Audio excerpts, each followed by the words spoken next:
तो बेटा ये नीट 2 बार वाली चीजें टाइम मत करो, पढ़ाई पे फोकस रहो, ठीक है। आप, मुझे पता है थोड़ी सी हवा चल रही है कि नीट 2 बार होना चाहिए, नीट 2 बार होना चाहिए, तो उसमें मेरा मेरा पॉइंट अगर तू जानना चाहे तो यस, नीट 2 बार होना चाहिए, लेकिन ऐसे नहीं होना चाहिए जैसे जेई मीन्स होता है। नीट 2 बार होना चाहिए अगर पॉसिबल है गवर्नमेंट की तरफ से तो बिल्कुल हो जाए, लेकिन ऐसे ना हो जैसे जेई मीन्स होता है। जेई मेंस का पेपर 2 बार 3 बार 2 बार इसलिए कराया गया था ताकि बच्चों पे स्ट्रेस कम कराया जा सके, लेकिन उससे बच्चों पे स्ट्रेस बढ़ गया और उससे कोई खुश नहीं है। सर ऐसा क्यों कह रहे हो आप? मैंने कहा ऐसा इसलिए कह रहा हूं कि बच्चे का जो सिलेबस है वो तुम्हारा जनवरी तक तो सिलेबस कंप्लीट हो पाता है, दिसंबर जनवरी तक। फरवरी में उसके बोर्ड होते हैं। यहां पे उन्होंने जेई मींस ले लिया जनवरी लास्ट वीक में। 20% बच्चों के साथ उनके तो प्रैक्टिकल मैच क्लैश कर जाते हैं स्कूल के साथ कि सर हमारा 23 तारीख को प्रैक्टिकल है और 23 तारीख को मेरा जेई मींस का पेपर आ गया, अब मैं क्या करूं? प्रैक्टिकल ना दूंगा तो बोर्ड में फेल हो जाऊंगा। ना जाने कितने बच्चे ऐसे हैं, हमें तो मैसेज आते हैं ना। और अगर आप ड्रॉपर के बारे में सोचोगे तो जो बेचारे ड्रॉपर वाले बच्चे होते हैं, जो ड्रॉपर वाले बच्चे होते हैं, ठीक है, उनकी प्रिपरेशन कब स्टार्ट होती है बेचारों की? उनकी प्रिपरेशन स्टार्ट होती है जून से, क्योंकि मई तक तो वो पेपर ही दे रहे होते हैं। कोई एडवांस का पेपर दे रहा है, कोई एडवांस का रिजल्ट का वेट कर रहा है। जून कह ले या जुलाई कह ले, ऑफलाइन क्लास में तो जुलाई तक बैच बनते हैं। और फिर जनवरी में आपने जेई मेंस ले लिया, इसका मतलब दिसंबर तक कोर्स खत्म करना है। तो बेचारों को कहां टाइम मिला यार बता? जून जून तो गया, जुलाई अगस्त सितंबर अक्टूबर नवंबर दिसंबर, 6 महीने का समय मिलता है बेचारों को। ठीक से पढ़ भी नहीं पाते हैं 6 महीने में। तो खुद बता, 11th 12th क्लास का सिलेबस 4 महीना 11th में लगते हैं, 2 महीने 12th में लगते हैं।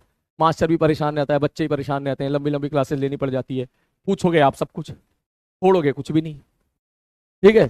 और जो है पेपर ले लोगे, बच्चों को समय तो दो कम से कम। तो उन बेचारों को समय मिलता नहीं है, आधा अधूरा वो बेचारे यहाँ जेई मेंस देके आते हैं, यहाँ पर मार्क्स उनके कम आते हैं, वैसे फंस जाते हैं। जनवरी के बाद फिर आता है फरवरी, और फिर आता है मार्च, ये फिर आता है फरवरी, फिर आता है मार्च, और फिर होता है अप्रैल। अब जब यहाँ फ्लो टूट जाता है तो 2 महीने में सेल्फ स्टडी उस लेवल की बच्चे की हो नहीं पाती है, सारे बच्चों की। तो वो बेचारा ऐसा नहीं है, परेशान ही रहता है वो, ठीक है। तो सेम अब 12th वाले, तुम 12th वाले बच्चे का दर्द सोचो, ठीक है। 12th वाले बच्चे का दर्द सोचो, उसका सिलेबस दिसंबर में खत्म होता है आमतौर पर, ठीक है। बेचारे का सिलेबस दिसंबर में खत्म हुआ, उसको बोर्ड की भी तैयारी करनी है, ठीक है। और जनवरी में आपने जेईई मेंस ले लिया बेचारे से।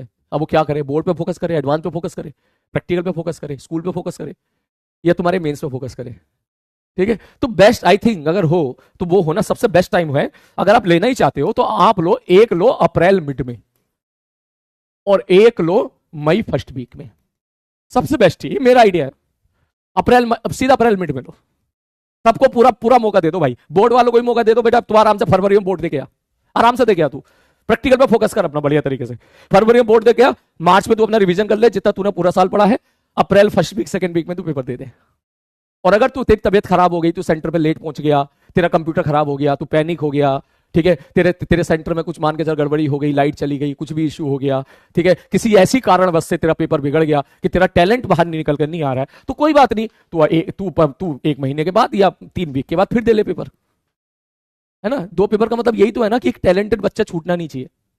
कोई ऐसा थोड़ी ना कोई बच्चा पूरे साल नहीं पढ़ा, ठीक है, और 3 महीने में ऐसा पढ़ लेगा, कि ऐसा तो नहीं होता है, वो तो रेयर केस है। लाखों में कोई 2-4 बच्चे निकल गए तो निकल गए, है ना। 2 पेपर का तो मतलब ये था ना कि आप अगर टैलेंटेड हो, आपने पूरे साल मेहनत करी है, आप सेंटर पे लेट पहुंच गए, आपकी ट्रेन लेट हो गई, आपकी ट्रेन कैंसिल हो गई, ठीक है, आप जाम में फंस गए, आपकी तबीयत खराब हो गई, आप पैनिक कर गए, ठीक है, आपकी सेंटर पे जाके आप बेहोश हो गए, ऐसे भी तो होता था ना। आपका कंप्यूटर खराब हो गया, आपका कंप्यूटर आधा घंटा लेट स्टार्ट हुआ, कितने सारे बच्चे ऐसे होते हैं जिनका पेपर आधा घंटा कंप्यूटर लेट स्टार्ट होता है।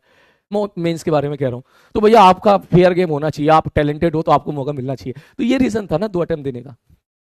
तो ये चीज खैर, ये मेरा पॉइंट है बेटा, ये मेरा पॉइंट है, ठीक है। तुम लोग बोले तो मैंने बोल दिया, अब मत बोलना इसको, ठीक है। तो अगर नीट 2 बार हो जाए तो अच्छी बात है, लेकिन फिर ऐसा हो कि आप एक बार अच्छे से पढ़ पाओ।